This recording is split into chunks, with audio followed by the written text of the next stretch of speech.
In the dusty scrolls and stone tablets of ancient civilizations, beneath the grand declarations of emperors and the philosophical musings of scholars, there existed a different kind of law. These are the rules they don't teach in history class.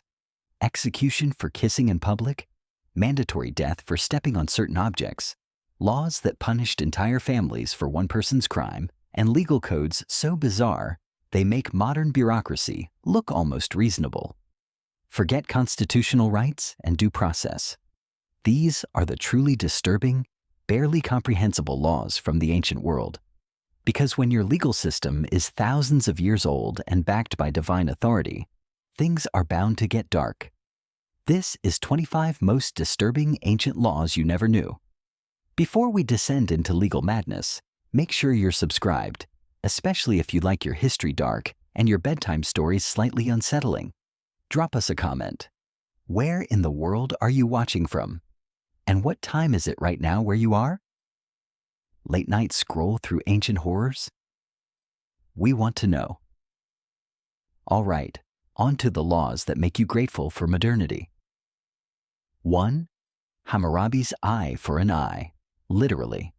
When most people hear an eye for an eye, they think metaphor. In ancient Babylon, they thought surgery. Around 1750 BCE, King Hammurabi created one of the world's first written legal codes, a towering black stone stele covered in 282 laws that governed everything from property disputes to medical malpractice. And while historians celebrate it as a cornerstone of civilization, a leap forward in codified justice, they tend to gloss over one uncomfortable detail. The Babylonians weren't speaking figuratively. They meant it literally. If you destroyed another man's eye, the state didn't fine you or imprison you. They brought in someone trained in the procedure, held you down, and surgically removed your eye to match. The law was clear, specific, almost medical in its precision. Law 196 stated that if a man destroy the eye of another man, they shall destroy his eye, not compensate him, not apologize profusely, destroy. The same went for bones. Break someone's bone, and the court would see to it that yours was broken in return. Tooth for tooth, limb for limb, a legal system built on the principle that justice meant making you physically identical to your victim. Of course, this wasn't applied equally. Babylonian society was stratified into 3 classes: nobles, commoners, and slaves, and the punishments scaled accordingly. If a noble blinded another noble, he lost his eye. But if a noble blinded a commoner, he paid a fine. And if a commoner harmed a noble, well, the retaliation was often far more severe than the original injury. Justice, it turned out, had a sliding scale based on your birth status, like a legal system designed by someone who believed some eyes were simply worth more than others. The code didn't stop at eyes and bones. It covered everything. A surgeon who botched an operation and killed a patient could have his hands cut off, ending his career in the most literal way possible. A son who struck his father would have his hands amputated. A woman accused of adultery, if unproven, might be thrown into a river. The entire legal framework was built on reciprocity, but a reciprocity so exact, so visceral, that it turned courtrooms into something closer to operating theaters. Picture it. A king's appointed officials standing in a public square, overseeing the careful, deliberate mutilation of citizens in the name of fairness. The crowd watching as justice, real justice, according to Hammurabi, was carved into human flesh. This wasn't punishment designed to deter or reform. It was punishment designed to mirror, to create a society where everyone could see, quite literally, what crime looked like on a body. The irony, and there's always irony in ancient legal systems, is that Hammurabi believed he was being enlightened. Before his code, justice was arbitrary, decided by whoever held power in the moment. His laws created predictability, consistency, a social contract written in stone. He saw himself as a reformer, bringing order to chaos. He just happened to believe that order required a lot of surgical precision and a high tolerance for state-sponsored mutilation. By the time Babylon fell, the code had influenced legal thinking across Mesopotamia.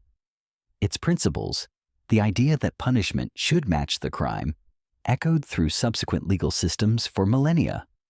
But somewhere along the way, civilization decided that maybe, just maybe, we didn't need to physically recreate every injury in the name of fairness. That perhaps justice could exist without turning an entire empire into a population of the surgically maimed, walking reminders of what happened when you broke the king's very literal laws. But while Babylonians were meticulously matching injuries, another ancient power had a different approach to fairness. They simply killed you along with your entire family. 2. Ancient China's 9 familial exterminations. Imagine being executed for a crime you didn't commit, committed by a cousin you've never met. That was Tuesday in ancient China. For over 2,000 years, Chinese dynasties maintained one of the most brutally efficient deterrents ever codified into law: the 9 familial exterminations, a legal principle so comprehensive in its cruelty that it didn't just punish the guilty. It eradicated their bloodline. If you committed certain crimes, particularly treason or rebellion against the emperor, the state didn't just execute you. They executed your parents, your grandparents, your children, your grandchildren, your siblings' children, your wife's parents, your wife's siblings, and for good measure, anyone who happened to share your surname within a certain degree of relation. 9 categories of family, all dead. The law implemented most famously during the Qin, Han, and Ming dynasties operated on a simple, if horrifying, logic. If one person could betray the emperor, their entire family must share the same corrupted character. Blood guilt, inherited and inescapable. The system assumed that disloyalty was genetic, that if your uncle plotted against the throne, you probably would too. Better to eliminate the problem at its source, which apparently meant eliminating everyone who had ever shared a meal at your family's table. According to historical records, the most infamous case occurred in 1402, when scholar Fang Xiaoru refused to write the inauguration speech for the Yongle emperor, who had usurped the throne. Fang's refusal was considered treasonous. The emperor, reportedly enraged, extended the punishment beyond the traditional 9 relations to 10, adding Fang's students and friends. The total number executed, according to Ming Dynasty records, reached 873 people, for one man's refusal to write a speech. The practice created a culture of paranoia so thick you could taste it. Every family member became a potential liability. Your cousin's drunken rant about taxes could mean your children's death. Your brother's association with the wrong political faction could result in your elderly parents being dragged to the execution grounds. It wasn't just collective punishment. It was collective annihilation, a legal framework that turned family trees into lists of future casualties. Of course, enforcement varied by dynasty and emperor. Some rulers applied it selectively, others enthusiastically. Some historical accounts suggest the practice was threatened more often than carried out, used as a deterrent rather than standard procedure, but the threat alone was enough. When the penalty for one person's crime extends to hundreds of relatives, people tend to police each other with extraordinary vigilance. Why risk your nephew's political opinions when they might cost you your life? The system survived in various forms until the early 20th century. Centuries of legal tradition built on the principle that individual guilt was a myth, that families were single organisms, and that justice meant erasing entire branches of the family tree. A legal code that didn't just punish crime, but attempted to eliminate its very possibility by making everyone responsible for everyone else's loyalty. But while the Chinese were perfecting collective punishment, the ancient Persians took a more creative approach. They invented a way to kill you that involved insects, milk, and approximately 2 weeks of screaming. 3. Persian scaphism, death by insect. Of all the ways humans have devised to kill each other, the ancient Persians may have created the most elaborately horrific. They called it scaphism, which sounds almost pleasant until you learn what it means. The word comes from the Greek scaphe, meaning boat, and boats were indeed involved, two of them, one slightly larger than the other. The condemned person would be stripped, placed inside the smaller boat, and then the larger boat would be placed on top, creating a kind of human sandwich with only the head, hands, and feet exposed. The boats would be lashed together, sealing the victim inside a wooden coffin that wasn't quite closed. Then came the force feeding. Milk and honey poured down the throat until the stomach rebelled, and the inevitable happened. Diarrhea contained within the boats, pooling around the trapped body. More milk and honey would be smeared across the exposed face, hands, and feet. Then the entire apparatus would be set adrift on a stagnant pond or simply left in the sun. They were going to let insects eat you alive. The honey attracted flies. The waste attracted more flies. The combination of sweet and putrid created an irresistible buffet for every insect within range. Flies would lay eggs in the exposed flesh. Maggots would hatch and begin feeding. Wasps would investigate. Beetles would arrive. And through it all, the victim remained conscious, force-fed daily to ensure they didn't have the mercy of dying from dehydration too quickly. According to the Greek historian Plutarch, a Persian soldier named Mithridates endured scaphism for 17 days before finally dying. 17 days of insects breeding in his decaying flesh while he was still alive to feel it. Other accounts mention similar durations, though modern historians debate whether the practice was as widespread as ancient sources suggest. Some argue it was rare, reserved for the worst traitors. Others point out that the Persians kept meticulous records of their punishments, and scaphism appears repeatedly. The medical reality was straightforward.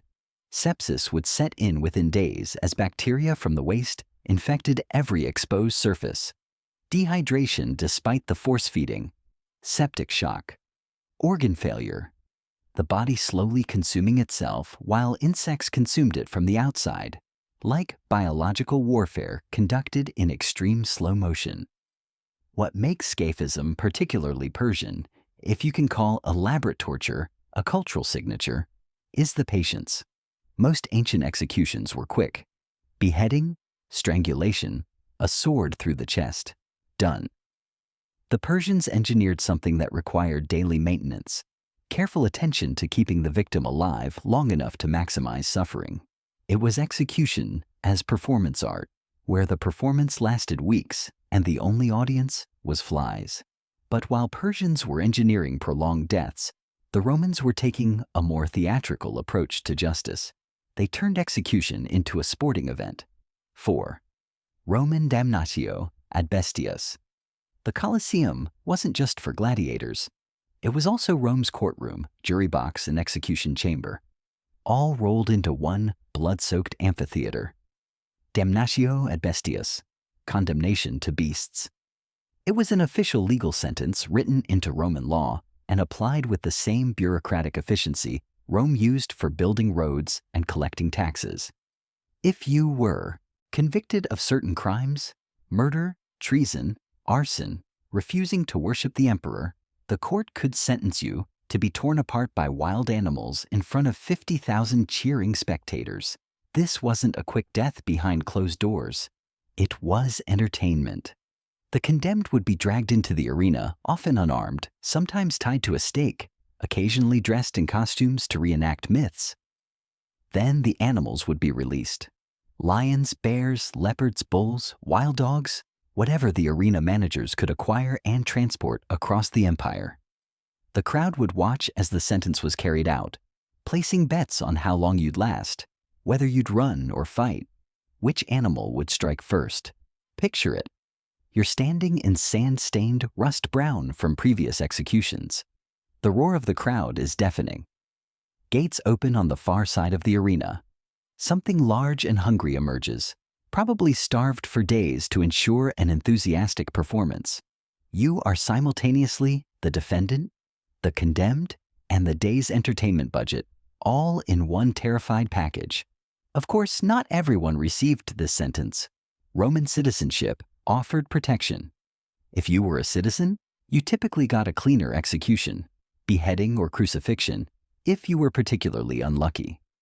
Damnatio ad bestias was reserved primarily for non-citizens, slaves, captured rebels, enemy soldiers, and early Christians who refused to renounce their faith. Social class determined whether you died privately or became someone's lunch in high definition. The Romans even staged elaborate theatrical productions around these executions. They'd recreate scenes from mythology, casting the condemned in the role of whoever got eaten, mauled, or torn apart in the original story. Orpheus torn apart by Maenads became a criminal torn apart by bears. Daedalus and Icarus became a prisoner strapped to a mechanical wing contraption and dropped from a height into waiting animals. Death as performance art, where the performance had to look mythologically accurate and the death had to be real. Arena records suggest thousands died this way over Rome's centuries of amphitheater culture. The Colosseum alone during its inaugural games in 80 CE reportedly saw 9,000 animals slaughtered, many of them while executing criminals. It served multiple purposes: disposing of undesirables, warning potential criminals, and providing spectacle to keep the masses entertained and distracted from political unrest. And yet, for all its brutality, Romans saw this as civilized. They were maintaining order, honoring the gods through public ritual, and giving the people their bread and circuses. The fact that the circuses involved watching humans being disemboweled by leopards was simply part of the show. Of course, while Romans killed for crowds, ancient Athens had a more private form of state-sanctioned death. They made you do it yourself. 5 Athenian forced suicide. When Athens decided you deserved to die, they didn't hang you or behead you. They handed you a cup of poison and politely asked you to drink it. Socrates can tell you how that went. Hemlock poisoning was Athens' official execution method for citizens convicted of serious crimes. Not for everyone, mind you. Slaves and non-citizens received less dignified endings, usually involving ropes or blades.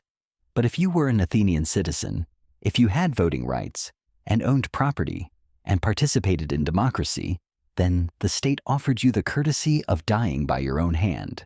They called it civilized, a way to maintain dignity in death, to avoid the barbarism of public executions and bodily mutilation. The poison came from Conium maculatum, a plant common throughout Greece, easily harvested and reliably fatal when prepared correctly. The condemned would be given the cup, often in the presence of friends and family, and expected to drink it voluntarily. Refusal was possible, but rare. If you refused, the state would simply force the issue, and you would lose whatever dignity the method was supposed to provide. What made hemlock particularly Greek in a philosophically twisted way was how it killed you. The poison worked from the extremities inward, paralyzing the body gradually, while leaving the mind completely conscious. Your feet went numb first, then your legs, then your abdomen. You could feel it creeping upward, shutting down your body piece by piece, while your brain remained alert enough to contemplate your own systematic shutdown. Death came when the paralysis reached your lungs and you simply stopped breathing, usually within 30 minutes to an hour. Plato's description of Socrates' execution in 399 BCE remains the most famous account. The philosopher, condemned for corrupting the youth and impiety, supposedly spent his final hour discussing the immortality of the soul while the hemlock gradually climbed through his nervous system. He reportedly remained calm, even cheerful, commenting on the sensation as his legs went dead. His last words, according to Plato, were a reminder to sacrifice a rooster to Asclepius. Philosophy, until the end, even as the poison reached his heart. The Athenians genuinely believed this method was humane, that giving someone the agency to drink their own death sentence somehow transformed state murder into something almost noble. You weren't being killed, You were philosophically choosing to accept the judgment of your peers while maintaining control over your final moments.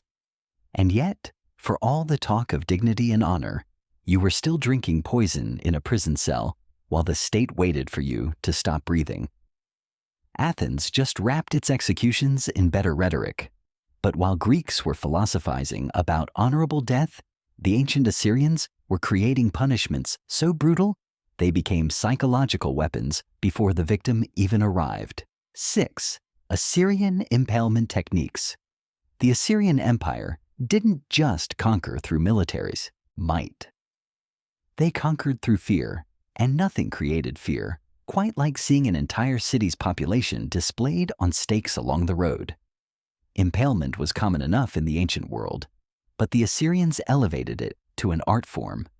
They understood that the punishment wasn't just about killing someone. It was about how long it took, how visible the process was, and how many people could see it happening from a distance. A deterrent carved into human flesh and left standing as a warning. The technique required precision. Drive the stake through the body too quickly or in the wrong place, and the victim died within hours. Where was the message in that? Assyrian executioners were trained to insert the stake carefully, usually through the rectum or abdomen, angled to avoid vital organs. The goal was to let the victim's own body weight gradually pull them down the stake over days while they remained conscious. Some reportedly survived for 3 days, suspended upright along roadsides where anyone approaching the city would see them.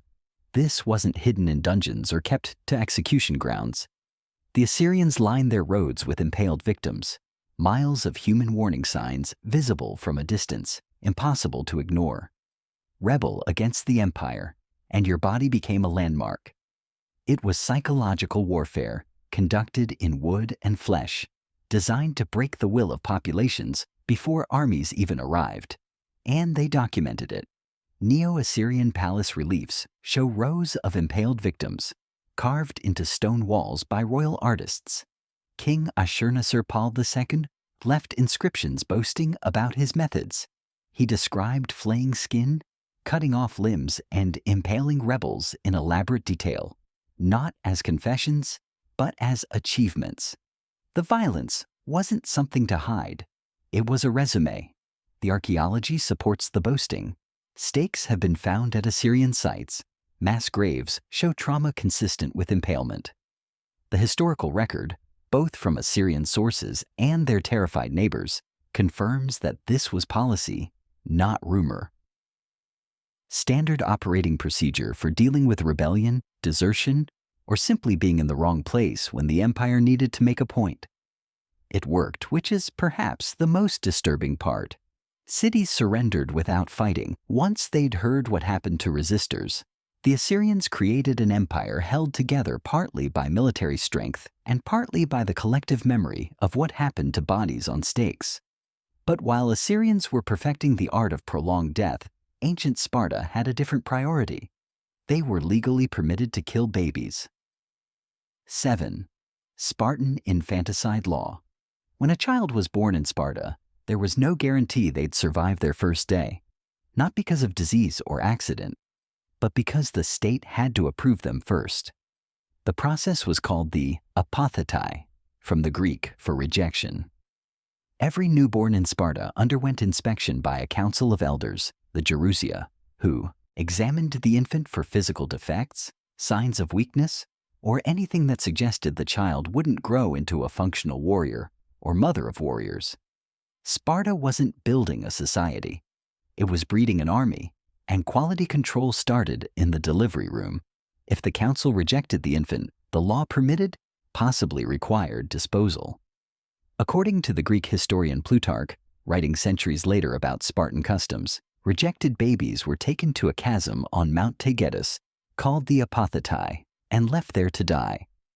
Whether this was standard practice or reserved for the most severe cases, historians still debate. Archaeological excavations at the site have found bones, though not as many as the legends would suggest, and some scholars argue the practice may have been less widespread than ancient sources claimed. But the law existed. That much is clear. The criteria for rejection went beyond obvious deformities. Weakness, small size, anything that suggested the child might not survive Sparta's brutal upbringing. Boys faced the Agog, the state-mandated military training that started at age 7 and involved systematic deprivation, violence, and conditioning. Girls were expected to produce healthy Spartan children. Anyone who seemed unlikely to fulfill these roles was expendable. Other Greek city-states practiced infant exposure, leaving unwanted babies in the wilderness to die from exposure or be taken by anyone willing to raise them. But Sparta made it official policy, embedded in law, justified by the state's singular focus on military perfection. The decision wasn't left to families. It was made by committee, reviewed by the same council that advised on warfare and governance. The goal was simple. Every Spartan citizen needed to serve the machine. No exceptions, no accommodation, no space for anything less than physical perfection. Compassion was a liability in a society perpetually preparing for war, and while Indians codified social hierarchy, ancient Egypt took an even stranger approach to legal protection. They made certain animals more valuable than human citizens. 8. Egyptian sacred animal laws. In ancient Egypt, if you killed a person, you might face punishment. If you killed a cat, you were definitively dead. The Egyptians didn't just worship animals. They wrote them into law, granting certain species legal protections that exceeded those of human citizens. Cats, ibises, crocodiles, and several other creatures were considered sacred, physical manifestations of specific deities on earth. Bastet the cat goddess, Thoth the ibis-headed god, Sobek the crocodile deity. To harm their earthly representatives wasn't just cruel, it was blasphemy, and blasphemy carried the death penalty. According to the Greek historian Herodotus, who visited Egypt in the 5th century BCE, the laws were enforced with terrifying consistency. He recorded an incident where a Roman accidentally killed a cat. The man was apparently trying to help or move the animal, but the crowd that witnessed it didn't care about intent. They mobbed him and killed him on the spot before any official intervention could occur. Whether the authorities would have executed him legally is almost beside the point. The people did it themselves. The law didn't distinguish between intentional and accidental killings. Dead sacred animal meant dead human, simple arithmetic. And the penalties applied to everyone, citizens and foreigners alike. Egypt took its divine menagerie seriously enough that international incidents erupted over dead ibises. Households that kept cats as pets, which many did, would shave their eyebrows when the cat died as a sign of mourning.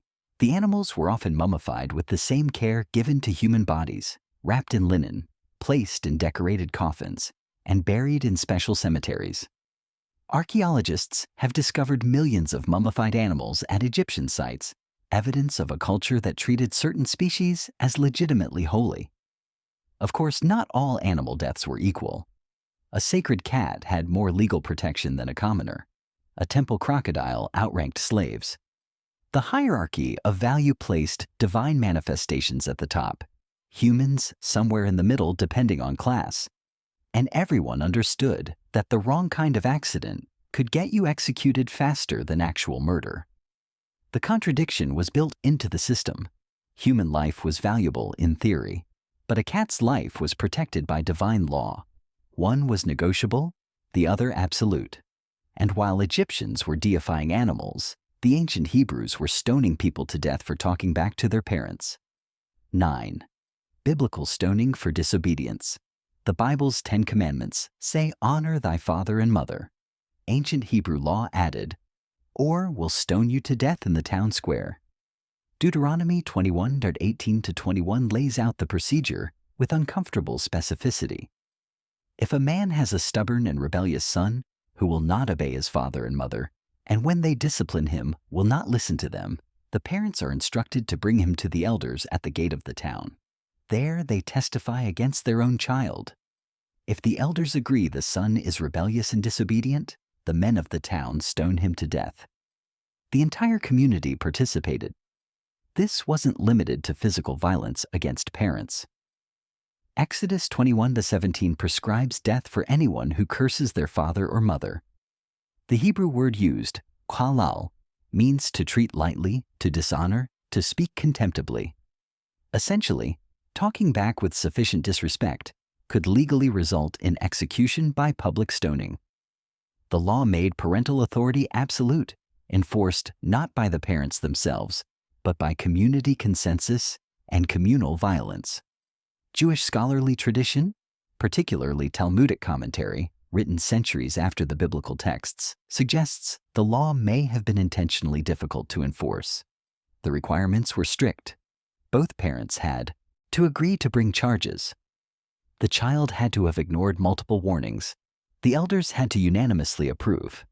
Some rabbis argued the law existed more as deterrent than practice, that its very extremity made it nearly impossible to apply. Whether anyone was actually stoned for cursing their parents remains debated among historians. But the law was written. It existed in the Torah, read aloud in synagogues, taught as divine command. Even if rarely enforced, the threat shaped behavior. Parental authority wasn't just cultural expectation. It was backed by the possibility of death, with your neighbors throwing the stones. The penalty applied to sons specifically, though daughters weren't necessarily exempt from other forms of punishment. The focus on male children likely reflected inheritance and family name concerns, but the broader principle was clear. Disobedience to parents wasn't just bad behavior. It was a capital offense. But while ancient Hebrews were legislating family dynamics, the Aztecs had rules about something even more personal. Your hairstyle could get you killed. 10.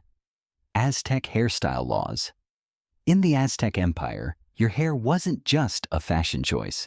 It was a legal document written across your scalp, and cutting it without permission could mean execution. Aztec warriors earned their hairstyles.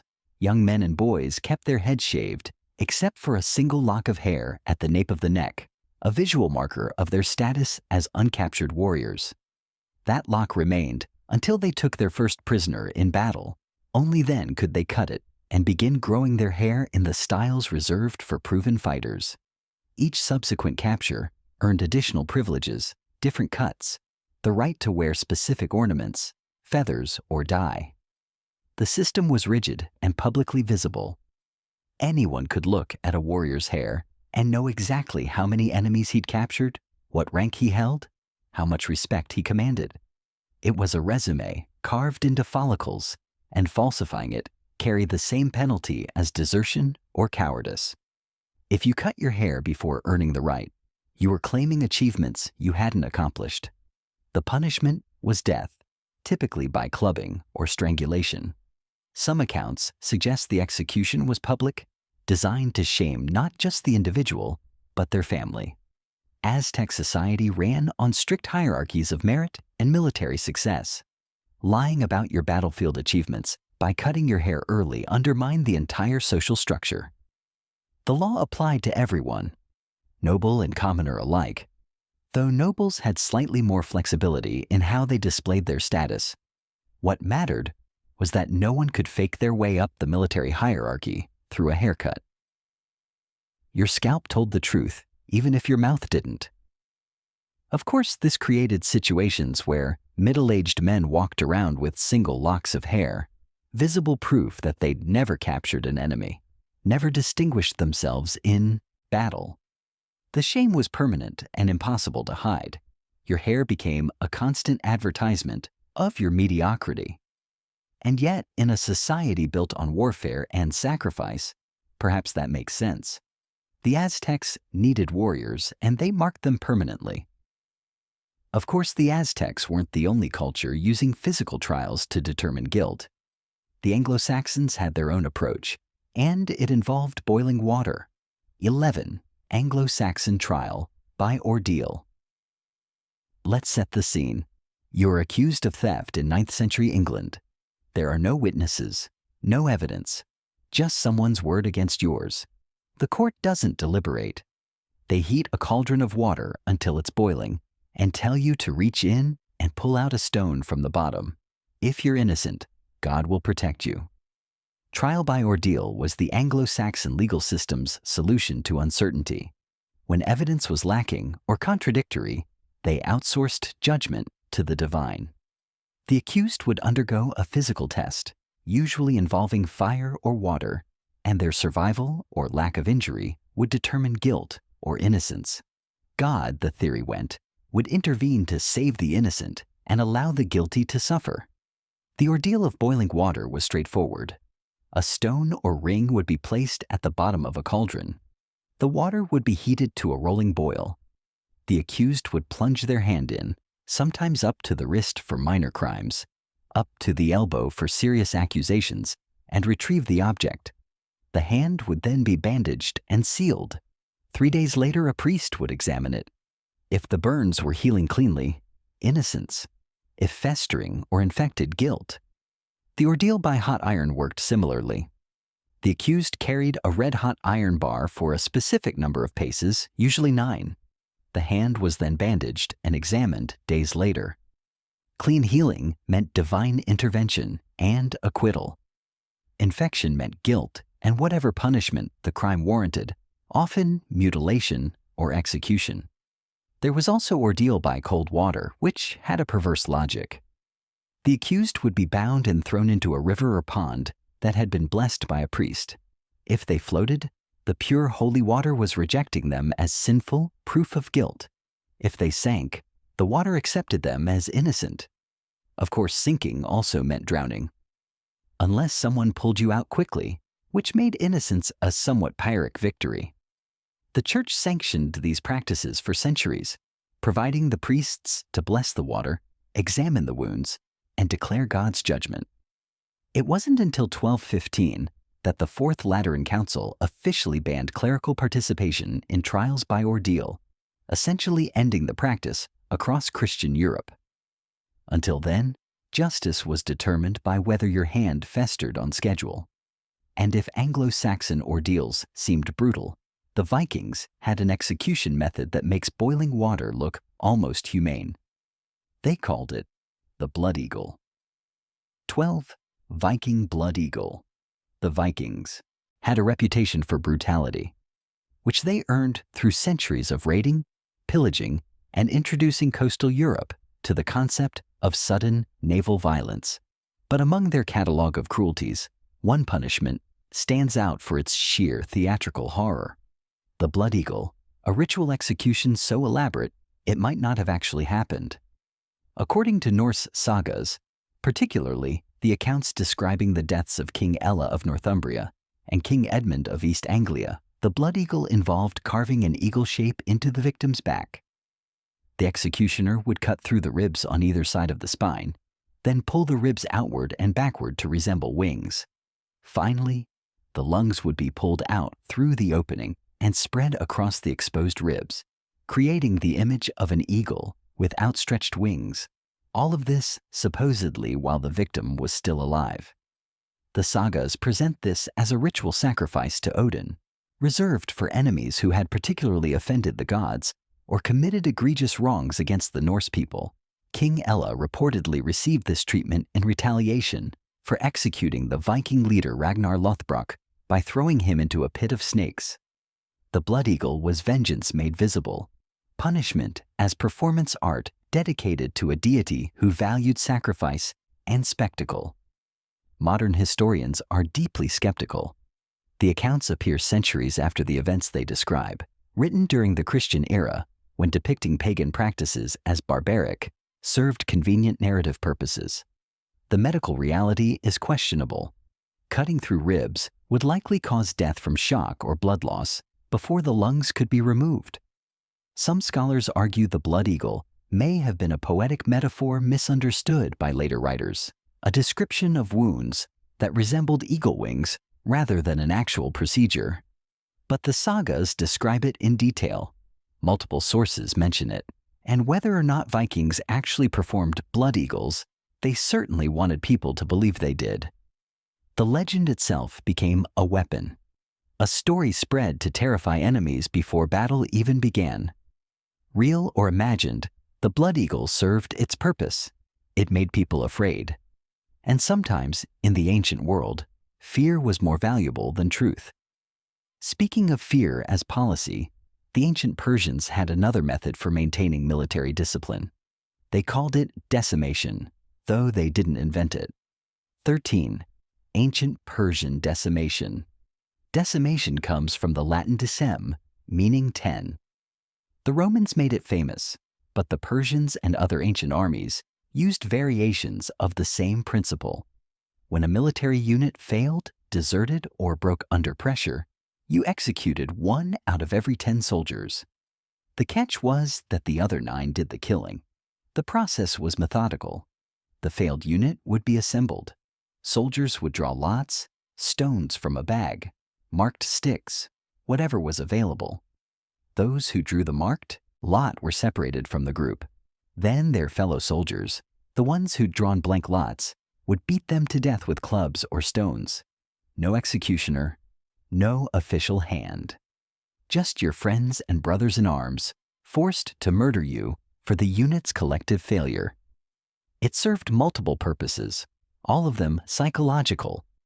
First, it punished failure without destroying the entire unit's fighting capacity. Losing 10% of your soldiers hurt, but it left 90% alive and theoretically motivated not to fail again. Second, it made the punishment collective. Everyone participated. The guilt spread across the survivors, binding them together through shared violence. Third, it was random enough to feel like divine judgment while being structured enough to feel like justice. Persian commanders reportedly used this during campaigns where retreat or cowardice threatened entire armies. The threat alone was often sufficient.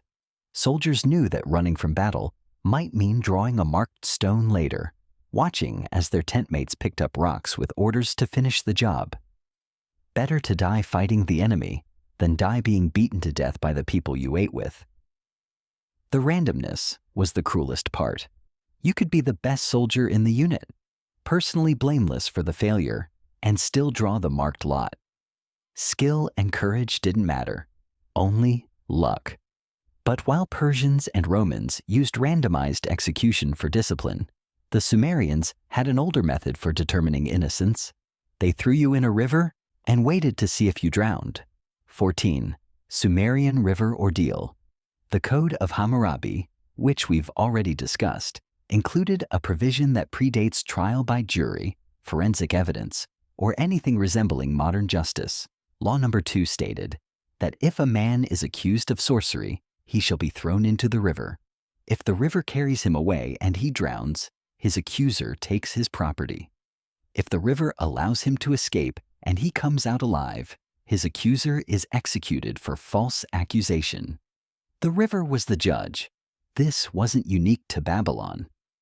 River ordeals appear throughout Mesopotamian law codes, stretching back to Sumerian legal traditions from the 3rd millennium BCE. The logic, if you can call it that, operated on the belief that rivers were divine entities, sacred spaces where gods dwelled and truth could be physically tested.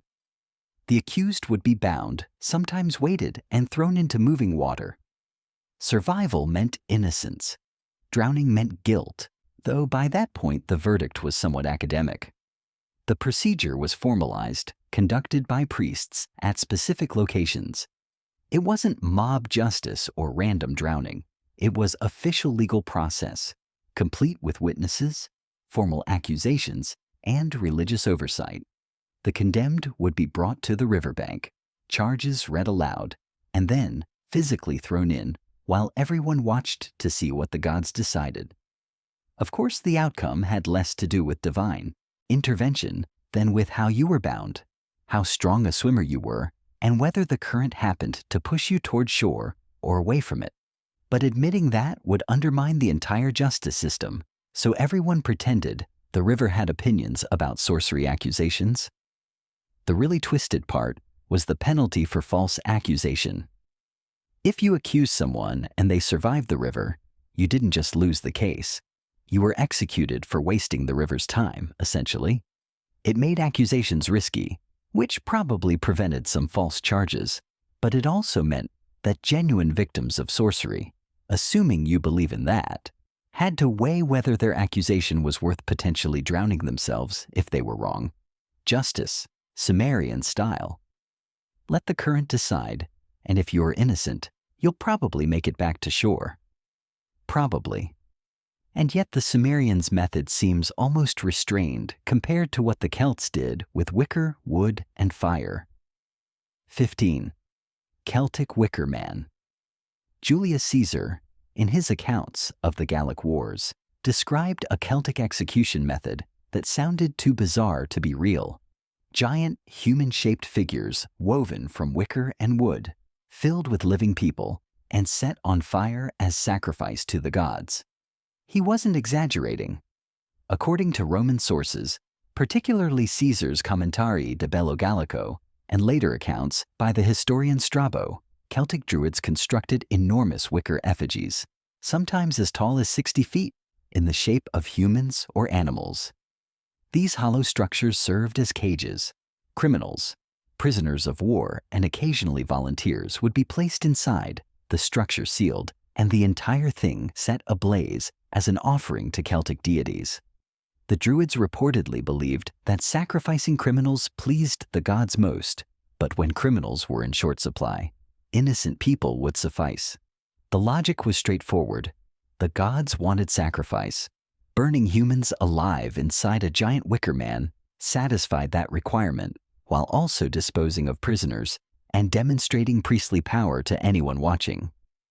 Caesar's description includes details about how the victims were arranged inside the structure, packed into the torso and limbs, and how the wicker burned slowly enough that the screaming lasted for some time before smoke inhalation or flames finished the job.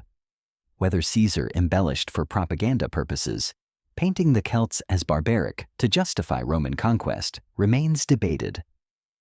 Roman sources weren't exactly neutral when describing the cultures they invaded, but archaeological evidence supports some version of the practice. Bog bodies found in Celtic territories show signs of ritual sacrifice. Burnt bones have been discovered at sites associated with Druidic activity. Multiple independent sources from different time periods mention the wicker man, which suggests the practice existed in some form, even if Roman accounts exaggerated the scale. The image stuck. A towering human, figure made of woven branches, flames climbing up its legs, while people trapped inside realize escape is impossible. Sacrifice as architecture, execution as communal ritual, death as spectacle visible for miles. The Celts weren't alone in mixing execution with public display, but they may have been the only culture to turn it into giant burning statues. Meanwhile, across the ancient world in Japan, adultery carried penalties that were both public and permanent. 16. Ancient Japanese punishment for adultery. Ancient Japan took marital fidelity seriously enough to encode specific punishments into law, and those punishments were designed less for justice than for maximum public humiliation, followed by death.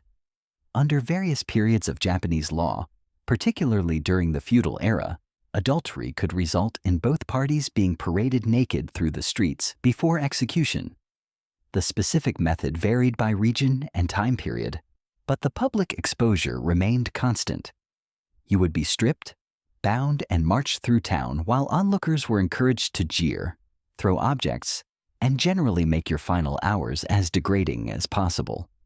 The execution itself was often public as well. Beheading was common, sometimes carried out by the offended husband if he was samurai class, and the law permitted it. In some regions, the adulterers would be tied together and executed simultaneously, forced to die in the same position that got them into trouble. The symbolism was deliberate and cruel. What made Japanese adultery laws particularly harsh was how they defined the crime. A married woman having relations with any man other than her husband was always adultery. But a married man having relations with an unmarried woman often wasn't considered adultery at all. The law protected male property rights over wives while giving men considerably more freedom. The double standard wasn't hidden or euphemized. It was codified, written into legal texts enforced by magistrates.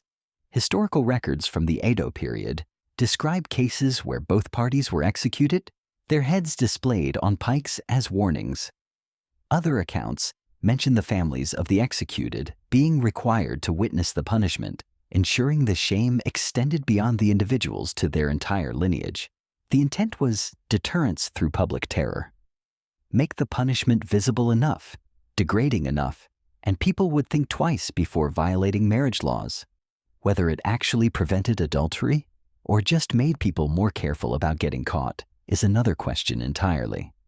But while Japan focused on public shame, the Byzantine Empire preferred a different approach to dealing with rivals and traitors.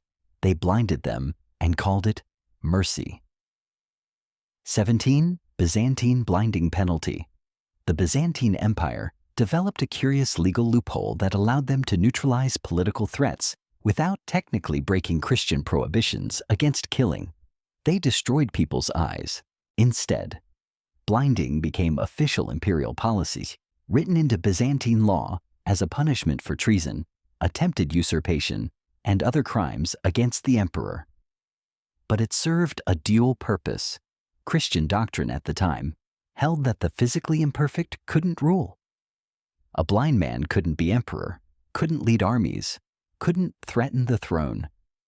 So by blinding rivals instead of executing them, Byzantine emperors could claim mercy while permanently eliminating political competition. The procedure was surgical. Hot irons or metal rods would be heated until glowing, then pressed directly against the eyes, destroying them. Sometimes the method was cruder, involving sharp implements or caustic substances poured into the eye sockets. The goal was complete and irreversible destruction of vision. Half measures meant the victim might recover partial sight, which defeated the purpose. Byzantine history is full of blinded princes, generals, and would-be usurpers. Emperor Constantine VI was blinded on orders from his own mother, Irene, who wanted to rule alone. Multiple heirs to the throne found themselves suddenly and permanently blind after backing the wrong political faction. One chronicler described imperial prisons full of blind nobles, men who had once commanded armies or advised emperors, now sitting in darkness for the rest of their lives. What made this legally distinct was the rhetoric around it. Official pronouncements would describe blinding as an act of imperial mercy, a compassionate alternative to execution. The condemned man kept his life, even if he lost his sight. The emperor demonstrated restraint and Christian charity, while simultaneously ensuring his rival would never threaten him again. Everyone won, except the person sitting in a cell unable to see. The practice continued for centuries, becoming so routine that Byzantine legal codes included specific provisions about who could be blinded, under what circumstances, and through what procedures. It was bureaucratized mercy, institutionalized mutilation with paperwork. Of course, the Byzantines weren't the only culture preserving bodies through unusual means. The ancient Germans had their own method, and it involved leaving corpses in swamps for millennia. 19. Ancient German bog burial. Archaeologists keep finding bodies in European peat bogs, perfectly preserved corpses from 2,000 years ago, skin intact, facial expressions frozen, last meals still identifiable in their stomachs. The remarkable preservation isn't accidental. These people were executed and deliberately placed in bogs as part of Germanic and Celtic legal practice. The bog bodies, as they're called, show consistent patterns of violent death: strangulation, throat slitting, blunt force trauma to the head, often multiple methods used on the same person. Some were tied or staked down. Many show signs of being naked when killed. The bog's unique chemistry, low oxygen, and high acidity prevented decomposition, turning corpses into mummies that would survive millennia. According to the Roman historian Tacitus, writing in the 1st century CE, the Germanic tribes, he observed, had specific execution methods for specific crimes. Traitors and deserters were hanged from trees. But those guilty of what he called shameful vices, likely referring to cowardice or sexual transgressions, were pressed down into bogs under wicker frames or weighted with branches. The purpose wasn't just execution, it was erasure. Bodies buried in bogs disappeared from the community, hidden beneath murky water in places considered sacred or cursed. You weren't given a proper burial, weren't mourned, weren't remembered. The bog swallowed you, and that was the point. Some crimes were so shameful that even your corpse didn't deserve dignity. Modern analysis of the bog bodies confirms they weren't random murder victims. The execution methods are too consistent, too ritualized. Many show evidence of being well fed before death, suggesting they might have been sacrifices rather than criminals. Though the distinction between execution and sacrifice in Iron Age cultures was often blurred, the bogs kept their secrets for 2 millennia. Then peat cutters started finding faces staring up at them from the earth, preserved so well they looked recently dead. Ancient law literally unearthed. And speaking of unearthed consequences, medieval Arab markets had their own approach to theft, one that left physical proof of your crime permanently attached to your body. 20. Medieval Arab market laws. Sharia law, as interpreted and applied across medieval Islamic caliphates, prescribed specific physical punishments for specific crimes. Theft fell under the category of hudud, crimes with punishments fixed by religious text, and the penalty was amputation. The right hand for first offense.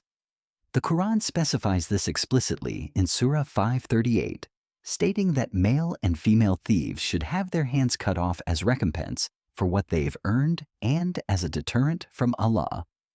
Medieval Islamic courts interpreted this as surgical amputation of the right hand at the wrist, carried out publicly in market squares where the theft occurred. But the system had gradations. Repeat offenses meant escalating mutilations. Some schools of Islamic jurisprudence prescribed losing the left foot for a second theft, the left hand for a third, the right foot for a fourth. Others debated whether repeated theft should result in imprisonment, instead once you'd run out of easily removable extremities. The legal scholars wrote entire treatises on the proper sequence of amputations. The procedure was formalized. A qadi, an Islamic judge, had to establish guilt through confession or witness testimony. 2 witnesses for property crimes, specific value thresholds that varied by region. The stolen goods had to meet minimum value requirements, typically the cost of a shield or a quarter dinar. Stealing food during famine didn't count. The law included numerous exceptions and conditions designed to prevent unjust amputation. Once guilt was established and all conditions met, the amputation would be scheduled publicly. A surgeon or executioner would perform it, often cauterizing the wound immediately to prevent death from blood loss. The severed hand might be displayed in the market as a warning, or the thief themselves would be required to appear regularly to demonstrate their mutilation to the community. The permanence was the point. You couldn't hide an amputated hand. Everyone who saw you knew instantly what you'd done, a physical record of crime attached to your body for life. It served as punishment, deterrent, and permanent public record simultaneously. While Arab markets marked thieves with missing hands, the ancient Maya had ceremonies that required considerably more than hands. They wanted hearts, and they wanted them while you were still using them. 21. Ancient Mayan heart extraction. Human sacrifice among the Maya wasn't just religious practice. It was legal obligation, codified into ceremonial law with specific procedures, designated officials, and technical requirements that would make a modern surgical textbook look casual by comparison. The process was formalized. The victim, often a prisoner of war but sometimes a volunteer or debt slave, would be painted blue and led to the top of a pyramid temple. 4 priests would hold the limbs while a 5th, the Nacom, performed the extraction. Using an obsidian blade, he would cut below the ribs and pull the still-beating heart from the chest cavity. The heart would be offered to the gods, often by burning it or placing it in a ceremonial vessel, while the body was thrown down the pyramid steps. Speed was essential. The heart had to be extracted while beating, which meant the victim had to be alive and the procedure completed in seconds. Mayan priests trained for this. Archaeological evidence suggests they practiced on animals first, perfecting the angle of the cut, the depth of the incision, the exact location to reach through the ribs without breaking them. It was surgery performed in reverse, designed to remove rather than save. The Maya believed the gods required nourishment, specifically human blood and hearts, to maintain cosmic order. Without regular sacrifice, the sun wouldn't rise, crops would fail, the universe would collapse. So sacrifice became civic duty, a legal requirement enforced by the priesthood and backed by royal authority. Certain festivals demanded specific numbers of victims. Agricultural failures or military defeats might require additional offerings. Spanish conquistadors documented the practice extensively, often with horror and fascination. They described temples with walls crusted in dried blood, pyramid steps permanently stained, and racks displaying thousands of skulls from previous sacrifices.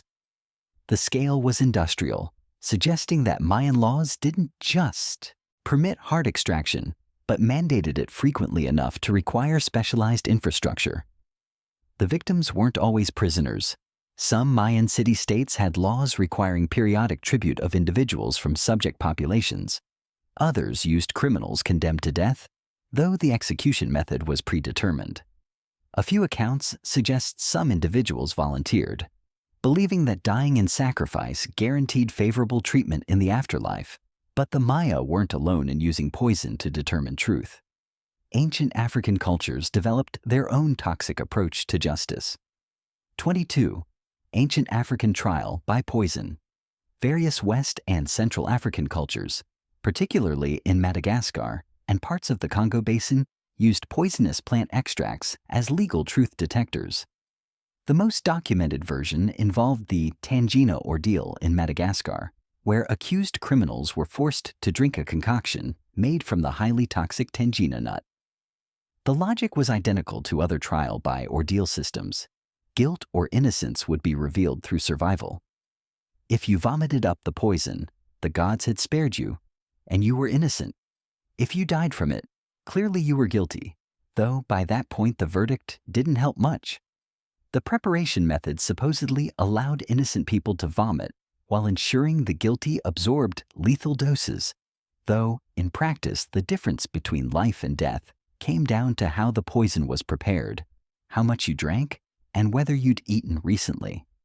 The Tangina ordeal was legally mandated under certain Malagasy rulers, particularly during the 19th century reign of Queen Ranavalona. Accusations of witchcraft, theft, or political dissent could trigger the ordeal. Some estimates suggest thousands died annually from Tangina poisoning, making it less a justice system than state-sanctioned mass poisoning with judicial aesthetics. The poison came from the nut of the Cerbera odolum tree, which contains cardiac glycosides similar to digitalis. The symptoms were brutal: violent vomiting, irregular heartbeat, convulsions, respiratory failure. Surviving required vomiting quickly enough to expel the toxin before it absorbed into the bloodstream. Those who couldn't empty their stomachs died slowly over several hours. French colonial administrators, documenting the practice in the late 1800s, described entire villages assembled to witness trials, with multiple accused people drinking poison simultaneously. Some would vomit and survive, others would collapse and die, and the crowd would interpret both outcomes as divine judgment. The Tangina ordeals were eventually banned by European colonial powers, though accounts suggest similar practices continued in remote areas well into the 20th century. Justice by poison wasn't unique to Africa, but Madagascar perfected it into bureaucratic process, complete with royal oversight and body counts that rivaled some wars. The Peruvians, meanwhile, had a more direct approach to sacrifice. They simply threw children off mountains. 23. Ancient Peruvian cliff sacrifice. The Inca Empire practiced capacocha, a form of ritual sacrifice that involved taking children to the tops of sacred mountains, over 20,000 feet above sea level, and and leaving them there to die from exposure, or in some cases, more directly ending their lives before the cold could. These weren't random children. They were specifically selected, often from noble families, or offered as tribute from conquered regions. The selection was considered an honor, at least officially. The chosen child would be taken from their village, dressed in fine clothing, given coca leaves and chicha beer, and then marched on a pilgrimage that could last weeks or months, ending at a mountain summit where they'd be sacrificed to the mountain gods.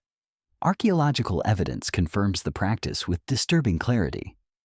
Frozen mummies of children have been discovered at multiple high-altitude Inca sites, preserved by the extreme cold and dry conditions. The bodies show signs of careful preparation. Some were buried alive in stone structures. Others were strangled or had their skulls crushed before burial. A few appear to have been drugged heavily with coca and alcohol, possibly dying from exposure while unconscious. The Kepakocha ceremonies served multiple purposes. They were offerings to mountain deities believed to control weather and harvests. They marked significant imperial events, coronations, military victories, or responses to natural disasters. And they reinforced Inca political control over conquered territories, as providing children for sacrifice demonstrated submission to imperial religious authority. The children's bodies, discovered centuries later by mountaineers and archaeologists, are remarkably preserved. Facial features intact, clothing still colorful, last meals identifiable in their stomachs.